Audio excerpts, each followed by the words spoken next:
Hey guys, welcome back to my channel. I'm Sharrah, and today I'm really excited because I'm going to share with you a few of my secret weapons for kid activities. They are educational, they are fun, they are interactive, and they will hold your child's attention for a good amount of time this summer when they're out of school and when they're going to be home. And you know, I think it's great for kids to have kind of, we call it quiet time. So I'm going to show you some of the things, some of the tools that I use to accomplish that my kids love, that you will love.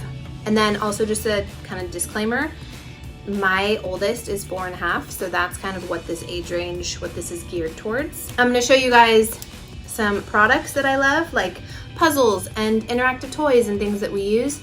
I'm going to talk about a really amazing sponsor of today's video, IXL. They have partnered with me for today's video, and it's an amazing, amazing program that is so supportive and helpful for parents to track their children's learning. It's also so fun for the kids and a great tool for summer and throughout the year, but specifically summer since we're all stepping into summer. And I'm just excited about this video because this is just like such a fun thing to discuss. So without further ado, let's get into today's video.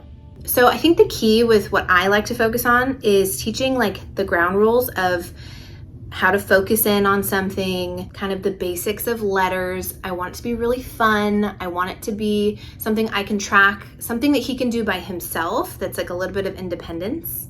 So before I show you some of the quiet time boxes that I love, I'm going to talk about IXL. They have this program from pre-K all the way to 12th grade. So no matter what age your child and subject that they're focusing on, they have something for it, which is really cool. IXL is often in partnership with schools, so a lot of teachers use this program. One of the things I love best about this program is it will read the questions and everything to him. Click on the button. Blend the syllables together. He kind of has learned to click the little speaker button and it'll read the question, and then he can click the speaker button again and it'll read the options, and he usually has to pick between one or the other. Specifically, he does a lot of the questions within the language arts and also math. They also have some science options and questions there. And then at the very bottom, if you scroll all the way down, you will see that they have games. I really love to start with the questions first, to have him pick a category, go through the questions. It usually takes him about 5 to 10 minutes. And then he can play a game for another 10 minutes. And then that's kind of what I limit it at for now. But I think it's really great for him to be able to have the independence to interact with a program that's safe, that's informative. And then IXL is actually able to send me an email and kind of give me a review of the lessons that he took. So if you guys want to try out IXL, I will put the link down in the description. You guys can get 25% off your first month or your first year membership with that link. And let me know how you like it and if it's something that will be helpful for you and your family moving into the summer and into the fall next year. Now, my kids both napped really well when they were little. And then when they hit about 3, they decide they don't want to nap anymore. Well, I still need about an hour of quiet time every day. So I came up with this system. I call these our quiet time boxes. And because summer is literally starting this week, the kids are done with their BRODY'S in like a Mother's Day Out program twice a week, and SAWYER's in a preschool program. I wanted to update my boxes, and I thought it would be fun to show you guys what exactly I put in them to keep my kids entertained. I started this little method about a year ago, and it works well. But there's a couple of things you should know. Something you absolutely must have if you're gonna do quiet time boxes this summer is a timer. Without a timer, this will probably fail for you and be very frustrating for everyone involved. Also, work your way up to whatever your desired time is. If you're just starting out, let's say your child is still napping, but they're fighting their naps. I use the Hatch. I don't use it anymore for SAWYER. I use this instead. But if you have a little one, you can use one of those clocks that light up. And so SAWYER would go in his room, and half the time he'd fall asleep during quiet time because he was still kind of like into napping, not into napping. It was kind of a guess every week or every day. But the Hatch would turn green, and that would mean quiet time's over. He could come out. If the Hatch was red, then he'd have to stay in his room. Once he got to be a little bit older, he kind of started not paying attention to the green and the red. And this is what they call a visual timer. So as it goes down, he can see his time is leaving, and at the very end,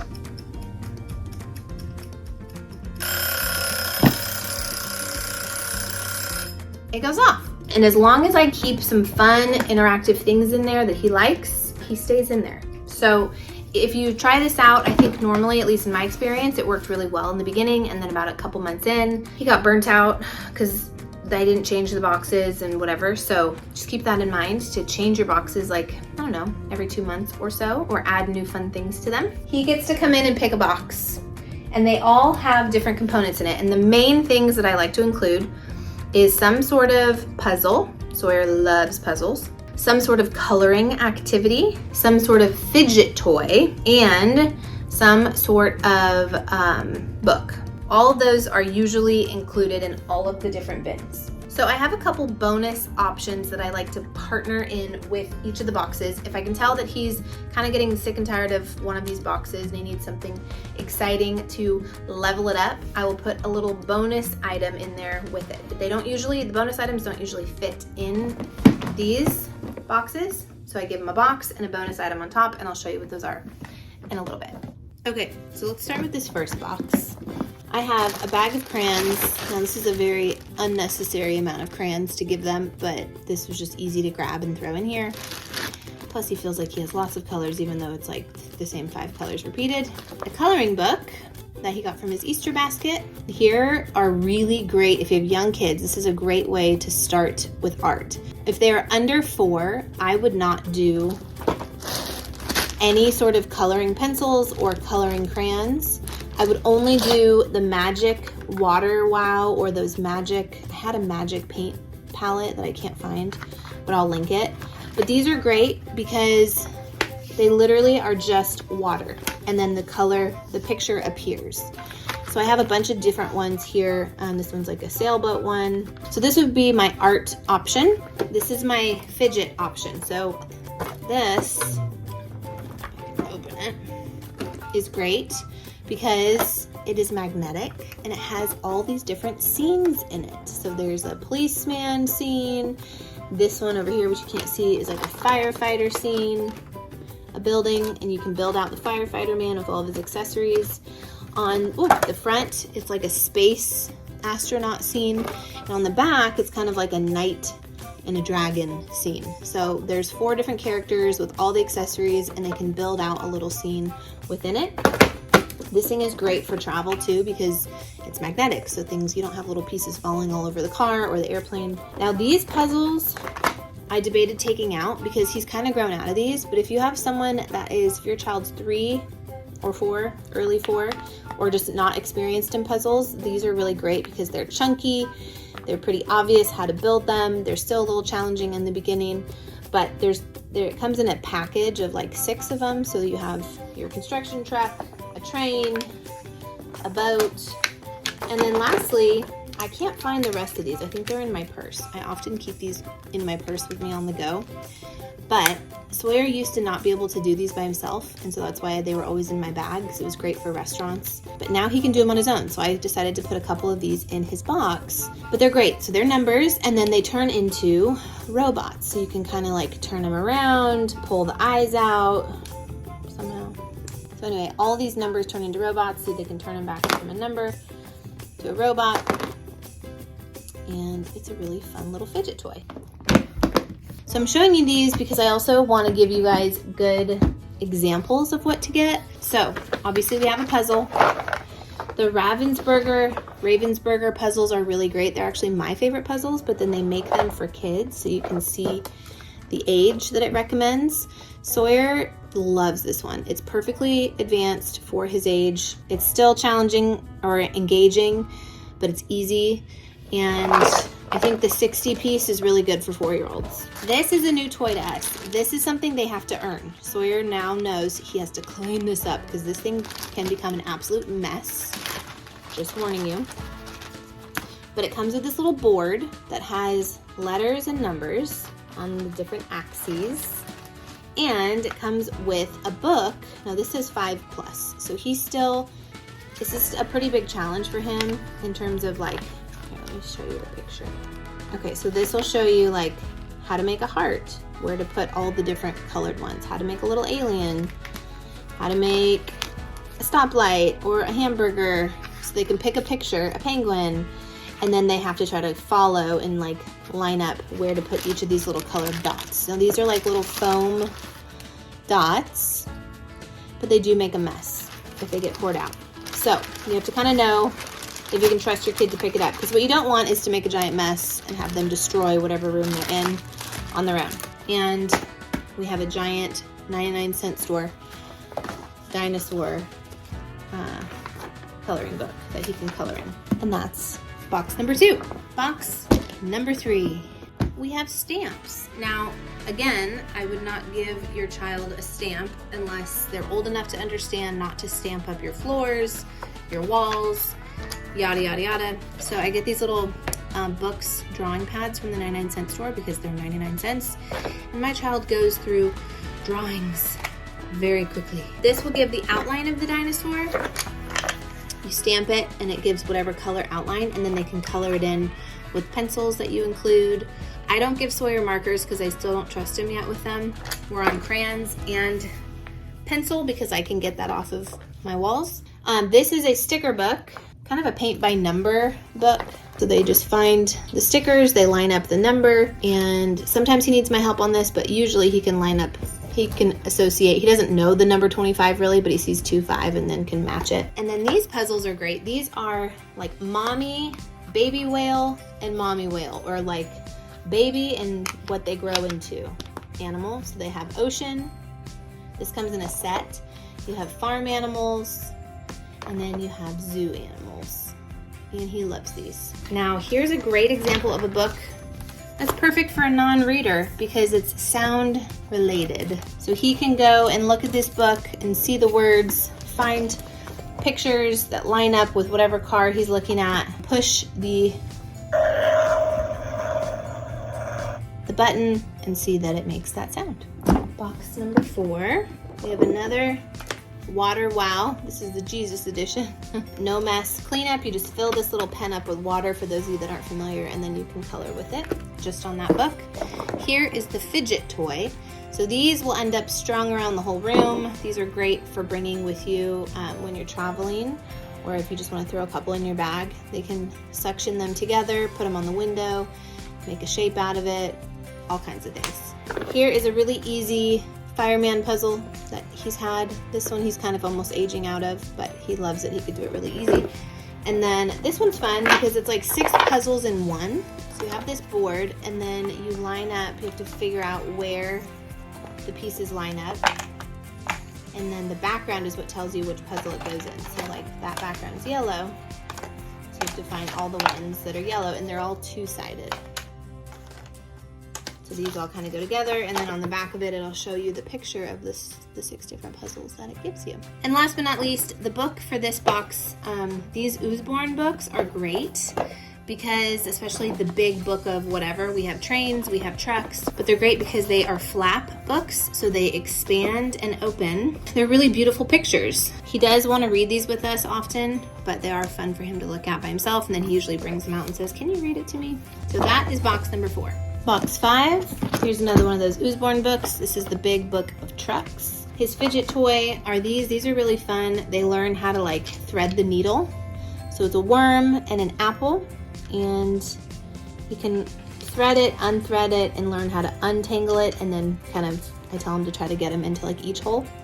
So there's an apple one, a cheese one, and a watermelon one. His little art activity is one of these half sheet books that I also get from the dollar store. And then I give him stickers, and I just found this guy. So this is like a sticker little punch guy.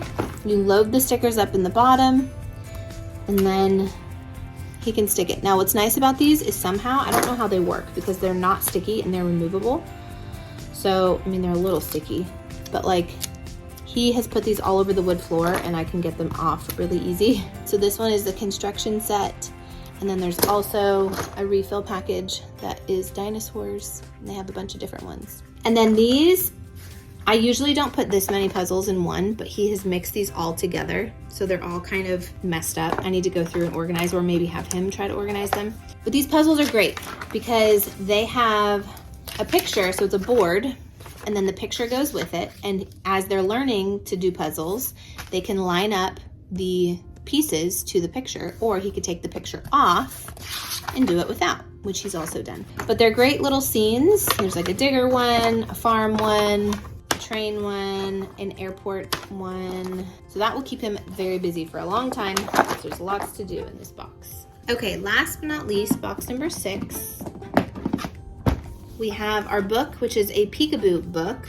I just realized it's also Usborne, so I guess those are good books for quiet time. But these are great because they can lift the flap. They're interactive, all about animals at the zoo. Here's his fidget toy.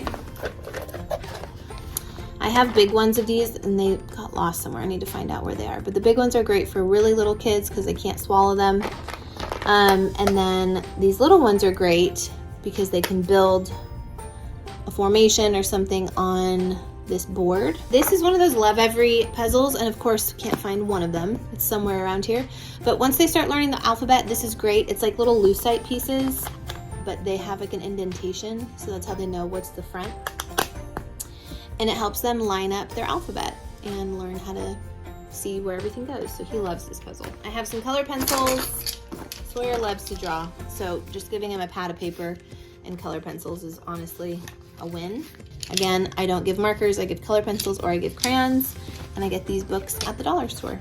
And then this is another puzzle. It's usually like 3 or 4 pieces that go into one, and you kind of like line up the puzzle. Well, that doesn't go together, but you know, it's a bunch of different ocean animals. So he has to find the color. Obviously the background color usually corresponds with the right piece, and he can find it, put the little animal together, and throw him back in here. Okay, so those are the quiet time boxes. Again, 4 different ingredients, if you will. Some sort of art project that's age appropriate, some sort of book that's age appropriate, some sort of fidget toy, and a puzzle. Your kids may not like some of those things, so you kind of have to make it custom for you. I'm gonna do my best to link all the things I just showed you, even this container, because it's really easy for Sawyer to come in and grab a box. Now let's talk about the bonus options. When I can tell that it's like 30 minutes in and he wants to come out, that's usually a sign that the boxes need a little top off. They need something, an upgrade to keep his attention. So some of those things that I like to throw in there are bigger puzzles. So this is a really cool puzzle because it has 3 in 1. It also has this section right here that is a storytelling component. So it has all these loose pieces that they can put together to craft their own story. So it can be the meteor hit the astronaut, and I forget what else is on there. The rocket ship came to save them and took them back to planet Earth. This puzzle usually does the trick. There's also another jumbo puzzle. Sawyer loves this one. If you have a child that loves construction trucks, this is a jumbo puzzle. The pieces are really big, so it ends up being this big of a puzzle with not tiny pieces, which I think is good. If it's too hard, they won't get into it. If it's too easy, they'll do it so fast and they'll be wondering when they can come out. Some other really good big jumbo piece puzzles are Piece and Play. So I have this one that's construction themed, and I have this one that is ocean themed. And these are huge and they take up lots of time and they're really fun. Highly recommend these 2. Okay, another bonus activity are these search and find sheets. So it says, can you find these? So you have to train them, okay, all these little pictures on the bottom are what you need to look for in your picture on the top. And they match the picture here to the picture here, circle it, they can flip it over and do another one. Another really fun bonus activity is a Tony box. So over the years, we have collected a lot of Tonys. You can listen to a Paw Patrol episode audibly. He also can just listen to music. There's like ones that are just music, or they have like Frozen ones if your child really likes Frozen and wants to listen to the Frozen story and then has music that goes along with it. Most of these last like 50 minutes. Some of them are a little shorter. Most of them are about that length. And if you're unfamiliar with Tonys, whatever thing you pick, here's the Daniel Tiger one. But if they take them off, then it pauses. They can turn it up, turn it down. Another thing with any of the boxes, when we go into quiet time, he gets to listen to something. So sometimes it's music, sometimes it's a podcast. So we love the VeggieTale podcast. It's like an actual podcast that Bob and Larry, if you're familiar with VeggieTales, Bob and Larry create a podcast together and they interview different people and characters from the show. There's also a podcast called Deep Blue Sea that we love on Spotify, so he'll listen to that sometimes. Okay, I hope that was somewhat informative. I'm gonna try to link everything. I think this kind of video needs like tangible physical links of what it is that we use and where to find it. And I hope that this is perfect timing for the summer, because I know a lot of us want to still, I think it's great for kids to have alone time, have quiet time. Although my child is listening to something the whole time, he is not actively talking. He's being quiet in his body, and he's focusing his energy on coloring or trying to put a puzzle together or fidgeting with one of those little toys or something. The other thing, sorry, I forgot to mention, another big thing I give him are either Legos or Magna-Tiles, and I have a huge box of those that I bring into the room if I feel like he needs kind of a bonus project to play with. I hope this video was helpful. I hope that it's something that encouraged you. I will link everything below, and I hope you guys have a great summer. Thank you so much for watching. I'll see you next time. Bye!